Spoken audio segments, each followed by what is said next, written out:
All right. Hello, everyone, and welcome back to the Tea with Tina podcast. Today, I have a guest with me. We have Grace Kirkley. She is a highly sensitive person coach, and she's going to chat with us about being a highly sensitive person and how it could relate in your health and wellness journey and just in your everyday life. Thanks, Tina. Super excited to be here. Thank you so much for having me. Of course. So, Grace, why don't you start off just by telling us a little bit about what is high sensitivity? Yeah, let's get into it. So, the concept of high sensitivity, or you might have heard highly sensitive person, is a personality trait that it has its roots in biology. You can also see it referenced as sensory processing sensitivity, or SPS. That's the technical term. But it specifically relates to your nervous system and how your body picks up on information through your five senses. So about 20% of the population is highly sensitive. So like 1 in 5 people, but overwhelmingly, and especially in this country, society really is not catered to highly sensitive people and really upholds a very extroverted ideal. So high sensitivity also, it's not a disorder or a diagnosis, but HSPs can certainly struggle with things as we can get into in a bit. And really, what part of my work focuses on is helping highly sensitive people view their trait differently, not as this curse or this weird quality of them, but really as a gift. Yeah, that's awesome. And I mean, that's kind of what drew me to you. I remember when I stumbled upon your profile, I don't even know, you might have just been in like a real feed of mine or something, and you did something with highly sensitive people, and I was like, I've never heard of this term before. And all the things that you were saying, I was like, oh my gosh, I experience these things. And I kind of identified as like, just a shy person, or I thought, oh my God, I'm just super Yes. introverted. But I really like the way this describes somebody, and it makes, I feel like, living life so much easier when you kind of view yourself as a highly sensitive person, because you can adapt your lifestyle to that, and you don't have to say, oh, I'm just shy and I need to train myself to be more extroverted or just deal with it you know 100%. Yeah. For a lot of people, and for me, definitely, learning that I was highly sensitive was like finding this missing puzzle piece because, like you, I was a pretty quiet kid. I was relatively shy. I had a lot of anxiety. I still do have some anxiety, but I viewed myself as, especially in relationship to my peers, like, why is everybody else so much more comfortable, speaking up in a group or being in a big crowd of people? It's like they were in their element, but definitely not for me. So learning I was highly sensitive, a lot of things clicked. yeah. When you were talking and explaining high sensitivity, you kind of briefly mentioned it, but I'm just curious if you know this or not. With like conditions maybe like ADHD or autism or something along those lines, do you feel that there's certain conditions that tend to, I guess, correlate with high sensitivity? For sure. Yeah. I think there can be a lot of overlap in other conditions like ADHD and autism. Technically, high sensitivity could be thought of as a type of neurodivergence, but I'm really Okay. hesitant to use that term because I don't want to co opt that from the communities of autism and ADHD that are much more stigmatized than high Right. sensitivity. High sensitivity, though, some qualities that high sensitivity has and shares with autism or ADHD, for example, might be that sensitivity to sensory stimuli, right? Like itchy Yes. tags on your body or really strong smells or lights can trigger anxiety and really this feeling of overwhelm, perhaps in all three of those categories. Yeah. Something I noticed, which I think you mentioned before in one of your posts, was like tight pants, like having the Yes. like or loose clothing. And like, I mean, working in the fitness space, I have leggings, but I've noticed that especially with during the pandemic time, I don't know if it's because I was inside more and maybe I was more in my element, I've gotten away from wearing those more skin tight leggings. I've actually sized up to have that looser feel so they're not tight, because I just noticed I do not like that feeling. I feel the same way. There's certainly something with the pandemic that like I can't wear super tight jeans anymore, or I don't wear like a an underwire bra anymore. I just can't do it. No, no, yeah, I'm definitely all sports bras now. And even if I do wear a shirt that would require maybe like a regular bra, I actually have the little like silicone pads now because it's Yes, just you just put them on, you don't have to worry about anything like making you feel constricted. I'm with you. Those things can really add up, just those like sensory things that you're paying attention to and bugging you all day. They're like huge energy drains that And that's interesting because it makes me think like when I go out, I never liked going out to a bar, mm, sometimes concerts either, and it makes me wonder it might not be an introverted thing, it's more of a sensory issue thing. it So could be both. Yeah. yeah, that's So I'm interesting. glad you brought that up because about 70% of HSPs are introverts. So there's a lot of overlap there. For Okay. instance, not preferring being in large groups, preferring one-on-one conversations and disliking small talk and being in loud, stimulating environments. Those are all things, generally speaking, that introverts don't prefer, and neither do highly sensitive people. But around 30% of highly sensitive people are extroverts, which is an interesting combination. It's like Yeah. you're energized by people, but you're also drained by people. You know, you can be energized in these stimulating environments, but you also need that alone time to recover. So it's a really interesting dynamic. Yes, I mean we were chatting a little bit before we started recording, but I said how I kind of have the introvertedness, shyness, maybe HSP of my mom, but my dad is kind of the opposite and he's loud and more extroverted and chatty. I can definitely feel that like there are some things where I'm like, yes, this charged me up being around all these people, but also I need like 2 days to recover. Yes, So it is. absolutely. It's an ongoing thing, but that is interesting. Um, what are some like specific qualities of a highly sensitive person and some of the struggles that they have? For sure. So one thing that highly sensitive people typically have is very high levels of empathy and high conscientiousness. So that feeling of being of walking into a room and immediately picking on the vibe or the energy, or sensing that someone's upset before they even tell you, right? Is there any like science behind that? Because I swear I am that person too, and I know a couple people like that where it's just like before I even talk to somebody, you can sense their energy, and a lot of the Mm-hmm. times it's right. Yeah. I mean, what I know about, um, let me back up and say, yes, I think there is some science that supports that, specifically in those mirror neurons in our brain. Oh, So that's, and I'm not a psychologist, so don't quote me on this, but okay. it's these neurons that fire when we're looking at another person, and it's like we can, when we're looking at someone who, say, has a sad look on their face, those same neurons in like a mirror will fire in us. So it's almost like we're experiencing their emotions because we see them. It's not a great Oh, explanation, but mirror neurons are for sure a thing, and HSPs definitely have strong ones. that makes me think too. Again, this is just speculation. I have no idea about it. But like if maybe subconsciously we pick up on things too that our brains like giving us these signals that maybe we're not even realizing, but then we kind of process it.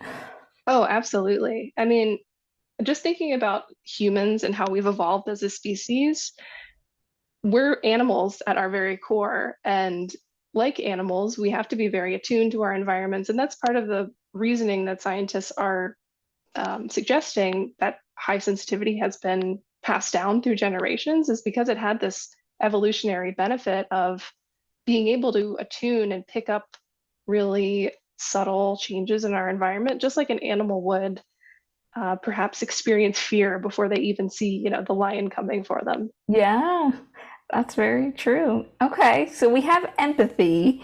What are some other qualities?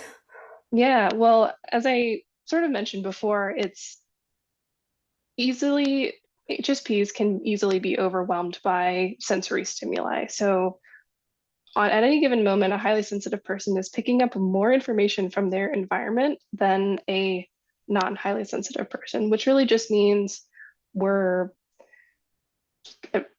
it means we're picking up more sensory input through our nose, through our eyes, ears, mouth, and that can easily overwhelm a highly sensitive person and kind of help them reach, or let me start that again. Yeah. Um, so at any given moment, a highly sensitive person is picking up more information from their environment just because they have a very delicate, sensitive nervous system. So that means they're much easily overloaded by that stimuli that they're picking up than the average person would. Okay, I gotcha. That could maybe explain why if I ever use something like alcohol or Mm-hmm. even like something as simple as Advil, like something as a painkiller to ease symptoms, I feel like I'm like, oh, now I almost feel like a normal person because it like blocks out maybe that little bit of extra sensory pickup. Yes, absolutely. And to your comment about alcohol, highly sensitive people often find that they are much more sensitive to caffeine, alcohol, the Yes. effects of prescription drugs, and their effects just hit them in a much more pronounced way than the average person would. Yeah, that's interesting. And do you feel that they're more, well, I guess they would be more in tune with their bodies, right? Like just in general. And I feel like I'm that kind of person. And it can be helpful in the health and fitness space, but at the same time, it can be a curse too. If you're in tune with every little thing, it's almost like it can get overwhelming. Totally. And I think there's kind of two sides to that coin. There's the highly sensitive person who kind of as a coping mechanism, as a survival mechanism in a lot of cases, disconnects from the body, right? Will be very much in the headspace, a lot of worry, a lot of anxiety, and wants to disconnect from the body because what they're experiencing is so intense, right? Mhm. Whether that's pain or that's just other kinds of bodily sensations, they want to disconnect because it feels safer that way.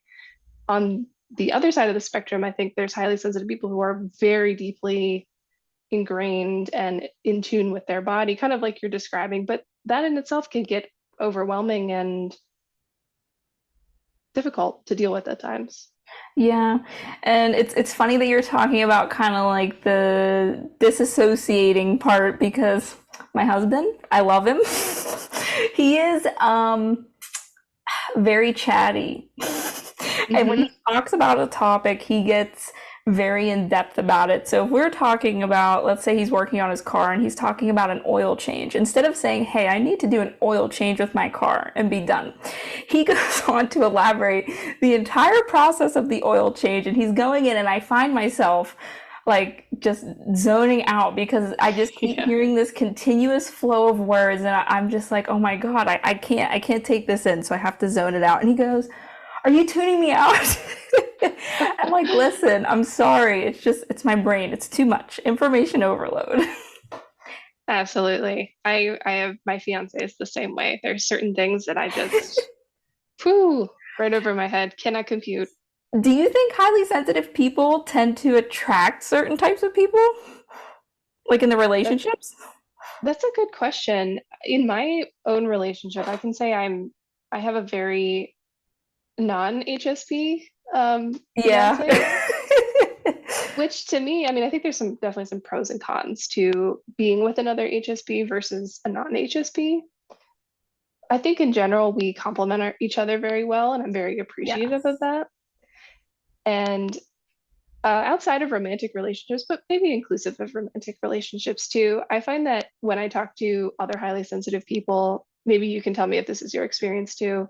They'll often say, you know, people become so comfortable with me so fast that Yes.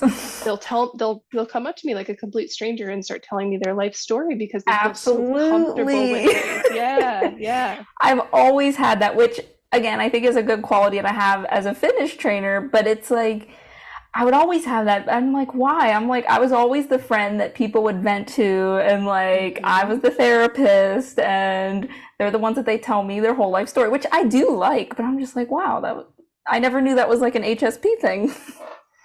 Yeah, I mean, it's like people can I find just find you and immediately know you're a good listener, you're empathetic, you can understand them, you get them, and people feel very safe, which is a wonderful quality to have. And then sometimes you're like, whoa, that's a lot. But it is what it is, I guess. But with the 19, I think it's 19 personalities, that test, 19personalities.com, I am an Yeah. INFJ. Yes. And I don't know, what are you? I think you're something similar. I'm also an Oh, INFJ. okay. And they're like, I remember I got the description and it's like less than 1% or something of people in the world have that personality type. Yes. The rarest personality type, I think. Which I was like, oh, of course, it has to be me that has the 1%.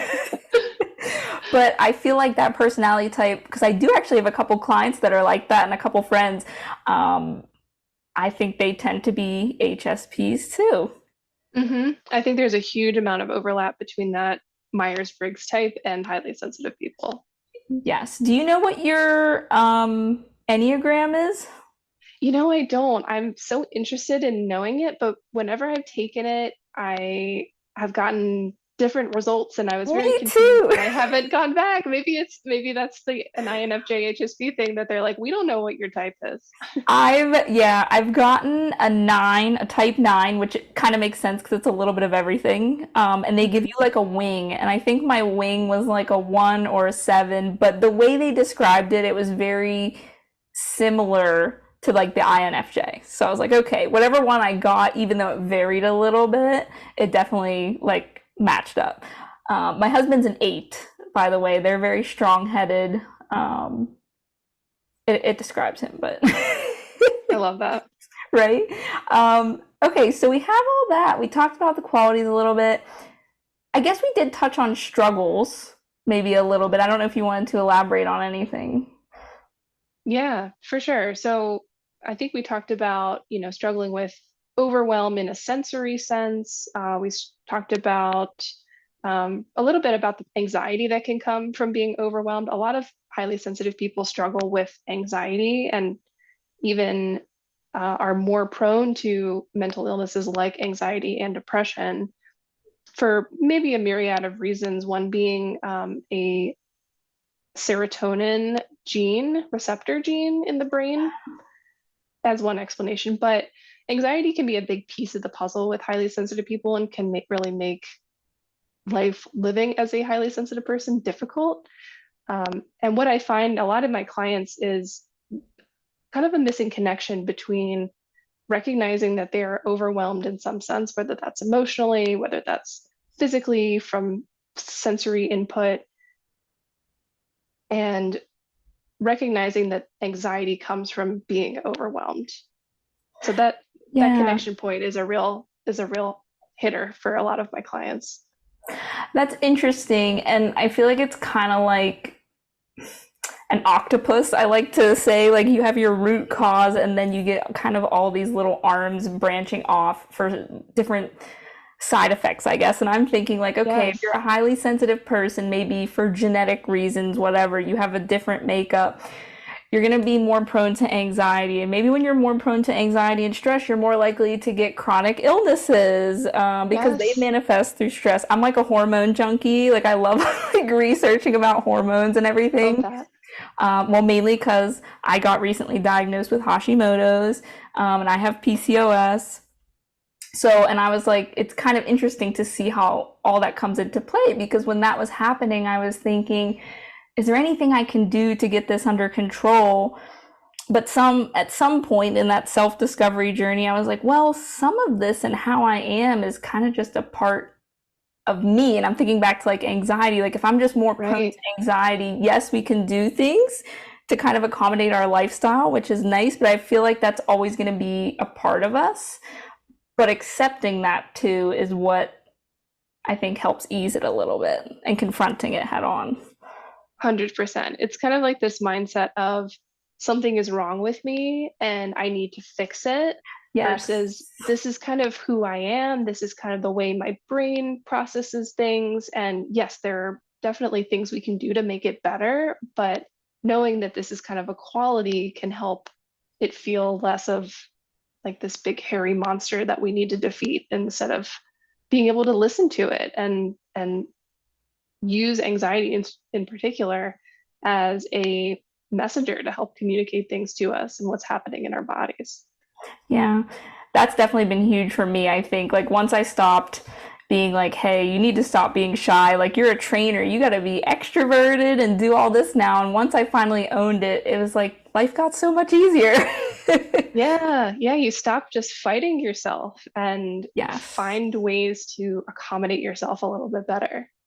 Right. And I mean, with that being said, though, can you share a little bit about your own journey with HSP For or HS, sure. I should say?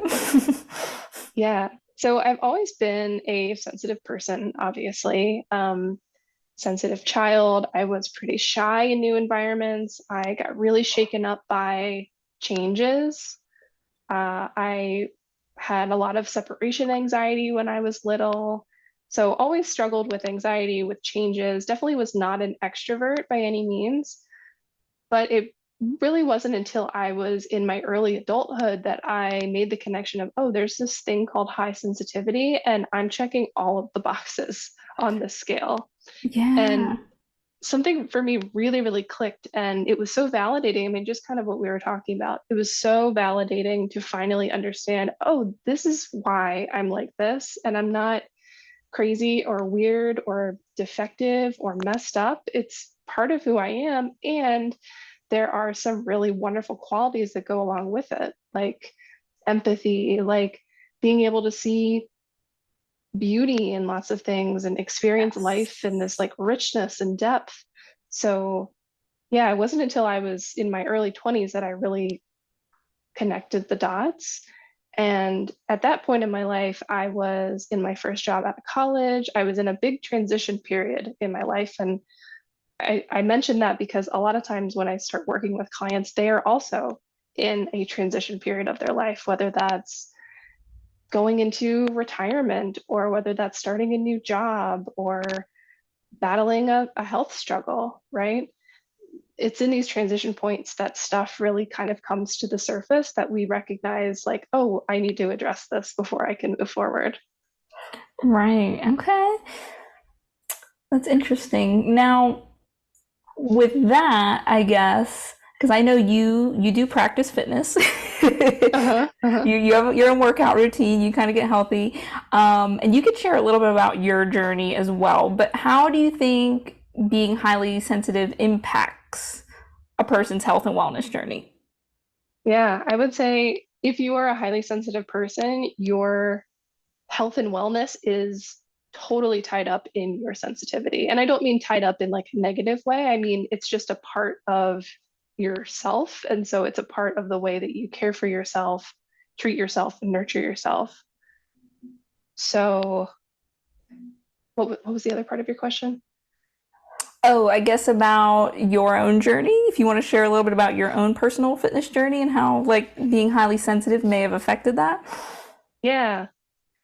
So a few years ago, I'd say in 2019, I decided I wanted to start weightlifting. So in my previous life, I was a volleyball player. I played lacrosse as an the East Coasters now. Yeah, yeah, The yeah. hold that lacrosse has over the Mid Atlantic. Played I played sports growing up, and I got into yoga when I was in college.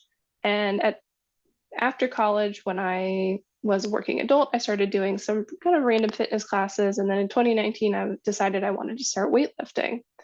And at that point in my life, I was using the gym as a way to decompress after a stressful work day. I was starting a new job. I felt totally overwhelmed by imposter syndrome. I really needed some sort of relief after the workday. So I started lifting, which was awesome. I really enjoyed it. I liked the way it made my body feel. I was definitely getting this positive feedback from it. And over time, my relationship with lifting has evolved. I think at some point I was very concerned about how my body looked. I was very concerned about, having the perfect workout, having the perfect body. And I didn't mention this earlier, but perfectionism can be something that highly sensitive people really struggle with. Oh, yes. Yeah. And this self-criticism that I had, that, I wanted to be this ultimate version of myself, and I was putting a lot of pressure and really comparing myself to other people all along this journey. So my relationship with lifting definitely has changed. I still really enjoy it. I still go a few times a week. We were talking before we started recording about, I've reached a point at kind of fairly recently that I thought I was kind of going too hard. I ended up injuring myself, and I really had to take this big step back from my normal routine because my body was just screaming, like, you need to slow down. You need to start stretching some more. You need to do some more foam rolling, because my muscles were so tight and so painful that it really was like this big wake up call for me to start paying attention and tuning in a little bit more. I think the dynamic between perfectionism and working out and being a highly sensitive person is actually interesting because you were chatting, and this is just me thinking in my head too, you were chatting about doing too much, almost with no rest and recovery, kind of going all Mhm. in, all or nothing. And you have that perfectionism mindset. And I see that a lot with my clients. They're kind of like, well, I either go to the gym 6 days a week perfectly, or I just, throw in the towel, eat a pint of Ben and Jerry, and watch Outlander Yeah, and do exactly. nothing. But it's just odd to me that you can want to be so perfect, but at the same time neglect like all these little signals that your body's telling you because you're a highly sensitive person. So it's Right. just so strange to me how perfectionism is a trait of highly sensitive people. I don't know if you have more information on that, going a little bit more in depth with perfectionism and HSP. I think a lot of how perfectionism manifests in highly sensitive people is because we're so attuned to the little details of life, right? Like, let's say you're proofreading an email, we're gonna find that missing comma, or we're gonna check that spelling Yeah, and pick out those little details. So we think, oh, if I don't do that, then it's not right. It's not perfect. And I'm not really sure why we have such high standards for ourselves, but I think it also comes back to conscientiousness, not wanting to let other people down, not wanting to let ourselves down. And so we get into this very like rigid mindset of, if I'm not perfect, or better yet, if I am perfect, then I can avoid pain, hurt, disappointment. If yes. if I'm perfect, then I will achieve all of that I want to achieve. That's interesting. I've definitely noticed that with myself with perfectionism. I'm like kind of on the road of being a recovering people pleaser, huge people Hmm. pleaser. And I think that also comes from you don't want to disappoint somebody. And I think it stems back to that empathetic part of us. Yes. At our core, it seems like empathy and the like feeling emotions so deeply definitely is like the main part of being a highly sensitive person. And that's just Mhm. interesting. So it seems like perfectionism is kind of like a byproduct of that. Yeah. And also the way that we experience things like failure or letting someone else down or feeling like we didn't do a good job can feel so intensely painful because we have such strong emotions and emotionality. So it can feel so bad. And then we want to avoid that pain in the future. So we think, oh, well, I can avoid that if I'm perfect. Yes. Yep. And then you have the perfectionists who tend to be higher performers because they just feel they need to be at like an 11 out of 10 all the time. And it's almost like Yeah. a dopamine hit when you do see, oh my God, I did this and they got a smile on their face, or I did this and I got the positive feedback. It makes you want to keep doing more and more. And I've Yes. even said this for myself, I guess, in the health and fitness realm. It's and maybe my clients and listeners can relate. If let's say you have like the perfect day with health and fitness, you know, you meal prepped everything, you had your, I don't know, matcha green tea, you took all your, Hmm. did the best workout, you burned X amount of calories, you slept well, and in my head, at least from the perfectionism viewpoint, it's like that's the standard now. That's the standard. Right. So now I can't go below this standard.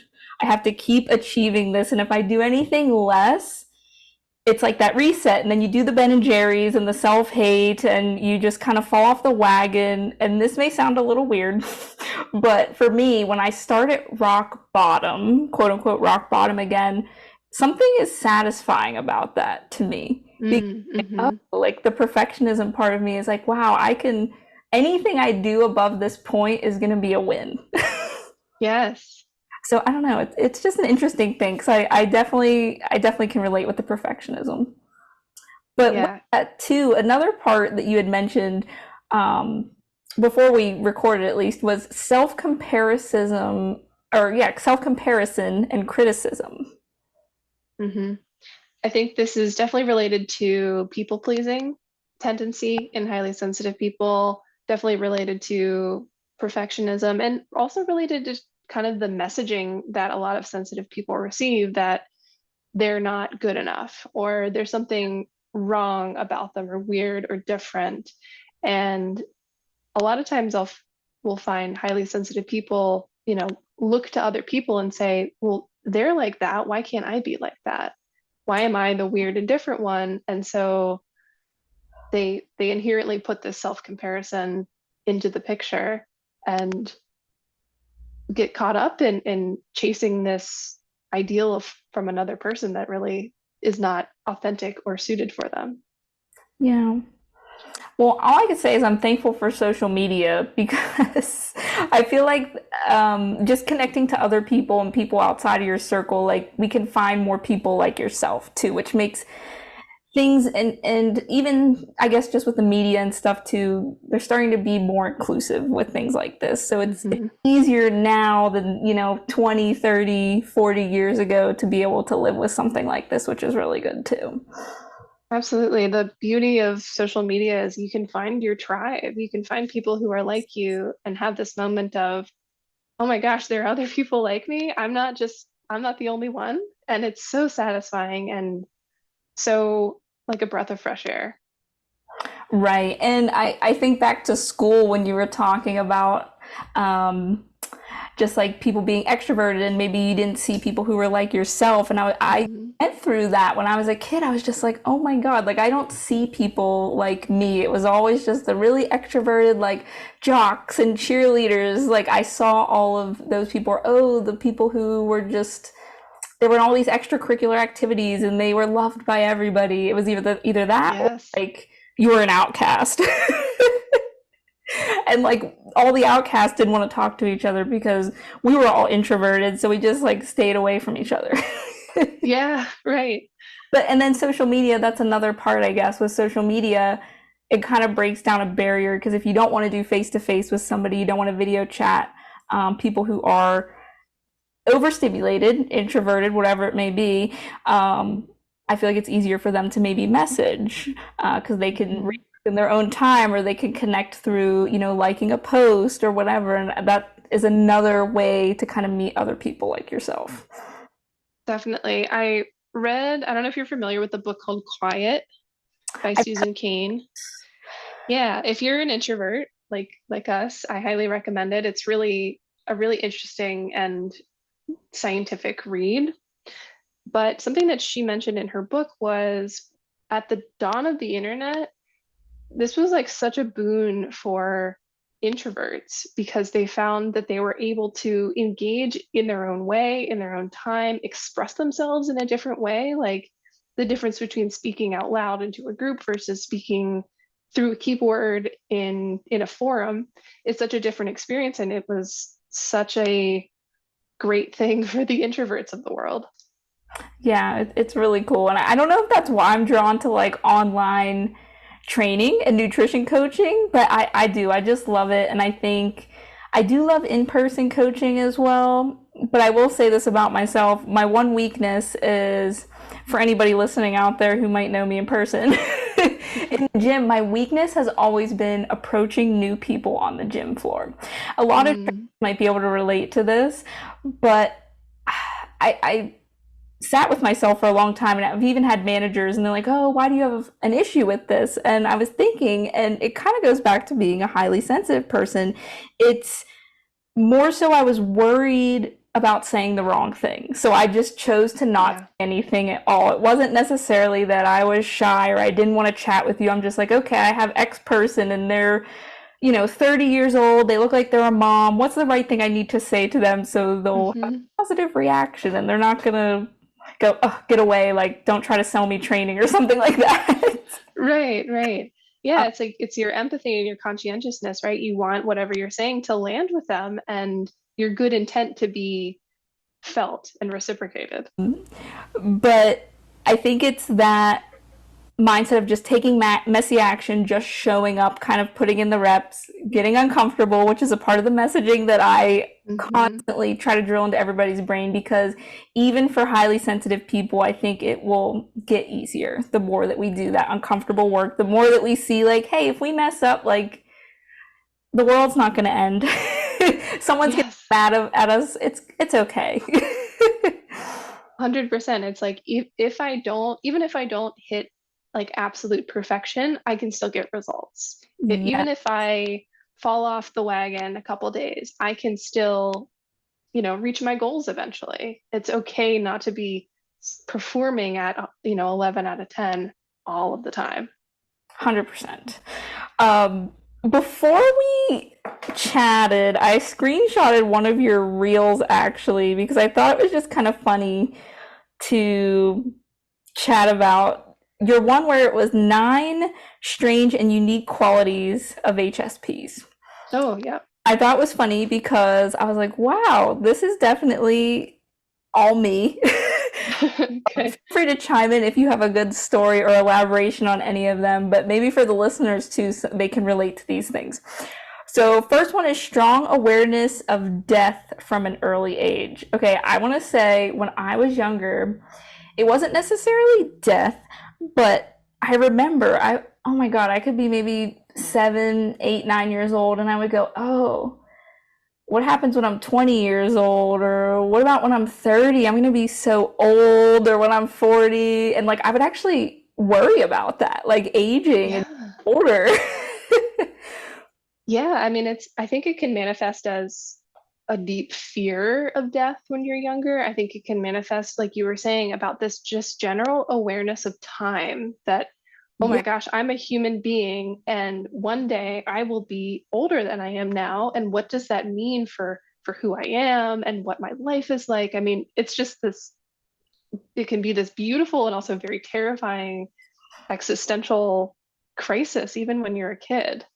right. And it fascinates me because I was so young. I don't even know how I like put two and two together. Like, but my mom had me when she was 40 years old. Mhm. She was a little bit older. Most of my friends, their parents maybe had them in their early to mid 20s. So there was a little bit of a closer age gap. And it was just so weird because I remember that's another thing I would do. I'd go, oh, well, they're 40 now. And, when I graduate, they're going to be like in their 50s. Oh my God. Oh my gosh, what if they die? Yes. It's kind of morbid, but I don't know. I don't know if that's an HSP thing, I guess, but I did think of that. I think so. Yeah, I think it's this awareness of time. It's awareness of our like time and place and relationship to other people, like you're saying, like with your parents. And it's funny you say that my parents are also older parents. My Yeah. mom was 39 when she had me. My dad was 46. Okay. So I have had the same thoughts as you, like trying to project in the future, like what is this going to look like? How is the dynamic going to be? Yeah. Yeah, that's so interesting. Okay, so well, that's the first one. The other one is powerful intuition or sixth sense. I don't know if I've had this. I can say my sister's like me. My sister's actually 10 years older than me for the age dynamic, by the way.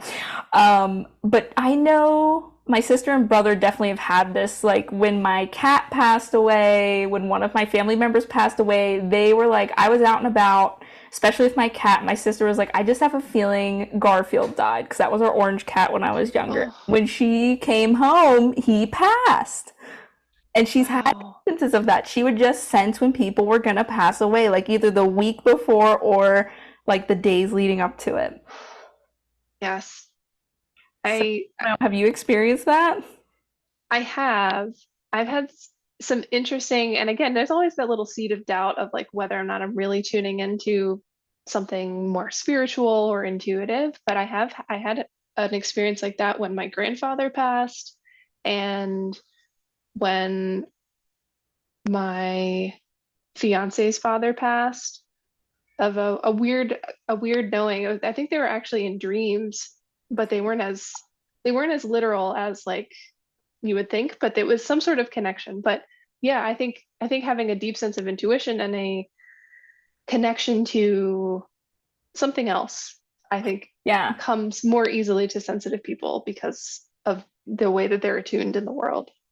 Yeah, that's interesting. Okay. Next one's on here is feel other people's emotions like their own. Oh yeah, 100%. It's like a blessing and a curse. I feel like the high highs, the low lows. Oh yeah, like a sponge sometimes. Yes. Um, but it is helpful with training, I will say. Like if somebody's going through something, I think it helps me give them the proper advice, and maybe you can relate even with your job. It helps me give them the proper advice because I can kind of feel what they're going through and I can guide them through that. Yeah, you can help kind of tailor your thoughts or your suggestions to what you feel like they need in that moment. Super powerful. Yes. The next one we have, get upset when things come to an end. Yeah, this is kind of funny, specifically for probably like TV shows, books, and video games for me.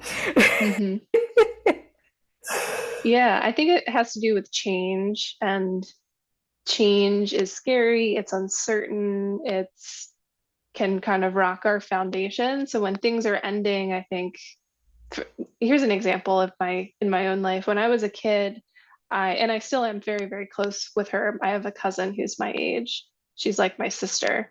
And out of when I was little, whenever we would have to leave each other, we would both just sob and be so upset Oh, because our time together was ending. We only saw each other a few times a year. And that's what I think about of these endings, and something coming to a close is always emotional, whether that's a book or TV. Yeah. right? But that's so funny you said that because I have a cousin as well. We're not as close right now. But if Kristen is listening, which maybe she will, when we were younger, I remember we would only meet up a couple times a year around the holidays. And I remember we would like literally hide in the closets when it was, hey Yes. guys, it's time to leave. And we'd be like, let's hide. Let's see how long it takes for them to find us. Maybe they'll just leave and you could sleep over my house. Like, Yeah. so that's funny. You unlocked a memory for me.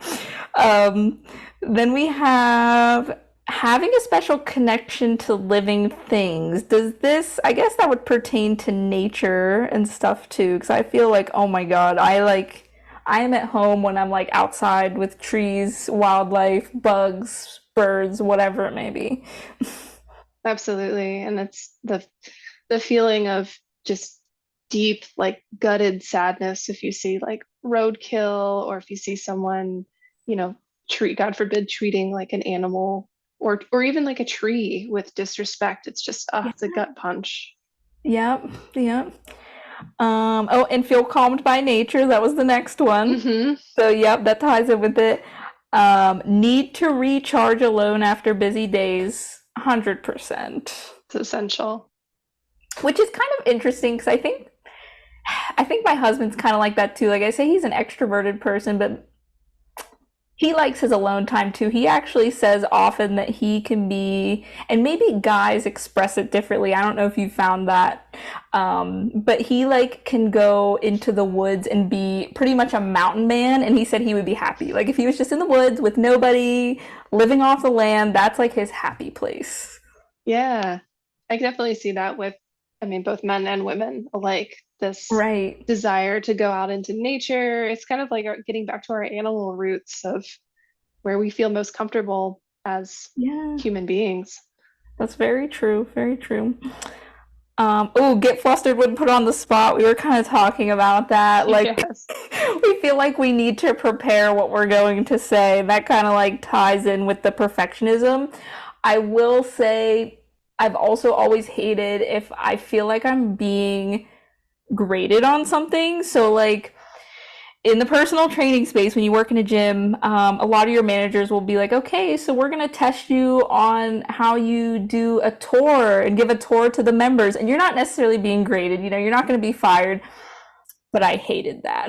Ooh, I Like feel having you. the manager pretend that they're like a member and you have to go through the script. And I'm like, if you would have given me a member and they didn't know, like I would have done perfectly fine. But the fact that you're like kind of grading me right now, I hate that. Yes, that's spot on. Yeah, so okay. And then this one's kind Oh, I lost you again, Tina. hold on.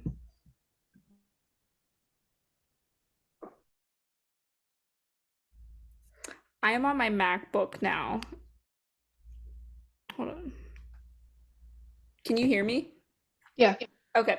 I'm just off my MacBook audio. I don't know why my microphone's doing that. no worries. But the last quality was wild lucid dreams. Ooh, yes. Do you have anything specific or to elaborate on that? Well, I can speak personally that I've always been able to lucid dream as far as I can remember. I've had very vivid dreams, like reality almost. And I've learned how to manipulate, not in every dream, but be able to manipulate my subconscious or wherever I'm existing in the dream world ever since I was a little kid, which I always felt was an interesting kind of neat power. Right? Yeah, and I'm sure you've probably watched the movie Inception. Oh yeah. Yeah, so kind of like that. I know it got really popular with that, but I've definitely always been like that too. I've also had reoccurring vivid dreams. I don't know if you've ever had that. Interesting. Like Not very really. specific, mainly when I was younger. I can't really recall any of recently, but definitely probably between the ages of like 6 and maybe 15 or so, I would have like a set dream. It was very specific. It wasn't necessarily realistic, but it was very specific. I remembered a lot of it, and I would like whether it be days, months, even years later, I'd have the exact same dream. Wow, that's so interesting. Right? I'm very fascinated by Jungian depth psychology. I'm certainly not a practitioner in my own right, but just very interested in it. And dream analysis has always been something that's just fascinated me. I can't tell you what that means, but it is, a pretty common, somewhat common experience of people who have reoccurring dreams. Right. And my husband always laughs at me because I'll tell him my dreams, like my weird random dreams when I Yeah. wake up, and he's always like, "I can't believe you have these crazy like in-depth dreams." And I'm like, "Yeah, I don't know. I love it though because it's like watching a TV show or something." Sometimes I'm amazed the amount of detail that my brain can just conjure. Like I'm in a mansion and every single wall is filled with books and wood. And I'm like, how is this not real? Like, how did this just come up in my brain? It's kind of Have you incredible. felt things in your dream? Definitely. Okay, I have too. That's I just wanted to see. Um, I remember specifically one dream that stands out to me is because you said about the detail, I had a dream where there was all these rooms and there was just different colors. They were broken up into different like kind of color sections. Like there was an orange section and a yellow section. And I remember I would open a door and there would be like a beach or something. It was almost Mm. just like a weird kind of like fun house. And I just remember there was all these different doors with these different sections and it was so detailed. It didn't mean anything. I was just kind of roaming these these rooms. I Yeah. just remember how detailed it was. Something that I've heard on the topic of dream analysis is it's not so much what the dream was about, but how it made you feel. Oh, that's interesting. That makes sense because I've had weird specific dreams where it's like, oh, you're pregnant in your dream or something. Or Yeah. there's like, I'm giving birth specifically in my dream. And I always like Google it to be like, what does this mean? And it never like directly means like, oh, you want to have a child or this and that. They always have some sort of like obscure meaning. Like maybe you're going to birth something new, like a new idea is coming forward or something like that. So that is actually, that's interesting. Right. Yeah, it's very metaphoric. Right. Well, which I don't know how much you know about it, but I literally just had a dream 2 nights ago, which woke up and made me feel a lot of negative emotions, actually, very sad and Mm. upset. Like, Mm. what do you think? I don't know if you know anything about it, but I don't know what that means, but I can tell you I've had plenty of plenty of dreams where I was like you know, felt like I had gone through this roller coaster of emotions and wake up and be so relieved. yes. Well, and to end it on a funny note with this, I've definitely had multiple dreams where my husband cheats on me. Oh no. Always a blonde woman, I'm not sure why. And I'm like there in third person watching everything happen, and I'm actually physically sitting there, but they don't see me. And he always laughs, my husband, because I wake up and I'm like, you cheated on me. I'm He's mad like, about what? this. I didn't do anything. Wow. That's fascinating. I'm wondering if it's like, and this is again, this is totally an amateur interpretation, but it's like Yeah. the opposite, like an opposite of you, or like some sort of like, I Yeah. don't know, reverse shadow of you that you're Right? watching. I I don't don't know. know. That's I've tried to fascinating. research it. It's so crazy some of the things that you find though based off of it. But yeah, so that's cool. Um, Now I guess we'll start to kind of wrap things up with everything. For the listeners, what are some actionable things that if someone's a highly sensitive person out there, what are some things that they can do maybe in their routine, their everyday life, even with their health and fitness routine that they can do to make their lives easier? Yeah. So the first thing that I would say is, well, first, maybe you know you're a highly sensitive person, and in this case, jump to my next suggestion. But if you're not sure, I would say do a little research into the high sensitivity trait. Even if you don't strongly identify with being a highly sensitive person, I think it's always a good exercise just to learn more about your own sensitivity and how it manifests because knowledge is power. And the more that you know about yourself, the more you can trust yourself to make decisions that are aligned with who you are, feel comfortable in your own skin. So I would say do a little research into high sensitivity. And secondly, and this is something that I'm very strong on with my own clients, and that is develop proactive sensitive self-care practices. And the word proactive in there is so important. Just like, you want to eat nutritious foods regularly, you want to work out regularly. So you're not getting in this deficit of, oh, I feel so tired and sluggish because I haven't been eating well or haven't been working out. Develop practices that nourish your sensitivity, such as a journaling practice or meditation or yoga or taking a walk or hiking and being in nature, something that you can feel a mindful presence doing and Yes. connect to yourself, whether that's spiritually or emotionally, and just kind of tune in. Paying attention to your body and what your body's saying is a huge part of the equation.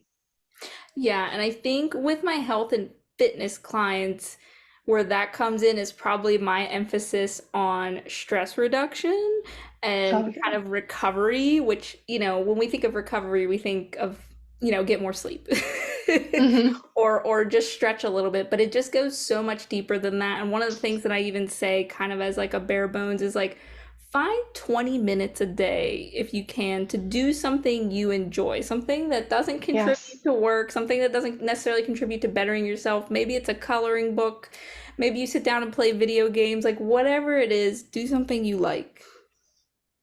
I totally, totally agree with that. And so a clarification I think I want to make too is like sensitive self-care doesn't have to be meditation or yoga or kind of the traditional things. It could be playing video games, it could Yes. be gardening, it could be calling a friend and having a deep, meaningful conversation with them, something that is nourishing to yourself that kind of requires you to slow down and be a little bit more mindful in your day to day.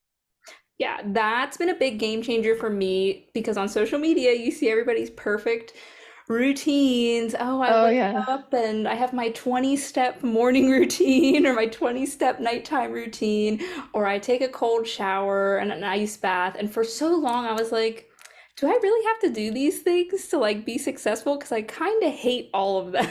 But Right. then once I was like, I'm gonna start doing more what I want. Like I remember there was a period of time where I actually stopped playing video games. Like, because I was like, well, Hmm. you're an adult now. You can't be playing video games. That's stupid. And then one day I went up to my husband. I was like, why did I stop playing video games? I'm gonna start doing it again. And like, it's just been the best thing for my mentality. And I go through phases. I might read more, or binge watch TV, or play my video Hmm. games. But like, there should be no like right or wrong for something for that person. So, I mean, even stepping out of the box and doing whatever feels good to you is going to give you the best results, probably. Yes, couldn't agree more. Love that. Okay. Well, with that being said, was there anything else that you wanted to share? Because other than that, I was just gonna say you can let people know where they can find you, do a little bit of self shameless promo. Yeah. Um, I'm looking over my notes now. Yeah, you're good. Could take a water break for the listeners. Yeah.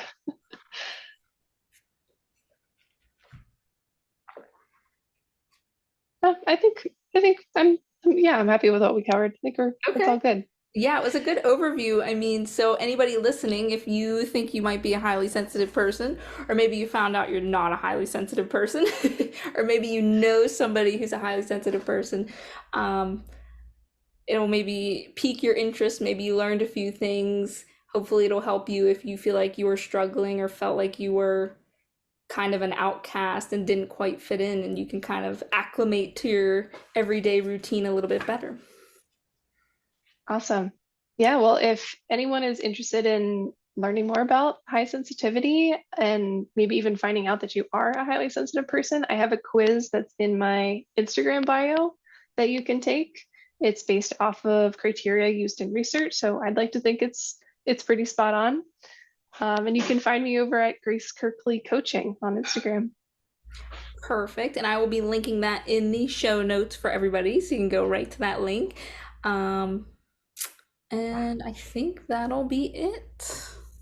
Amazing. Well, thank you so much, Tina. This was so fun. Absolutely. I'm glad to have you, and hopefully we'll chat soon. Wonderful. Definitely. All right, bye. Bye.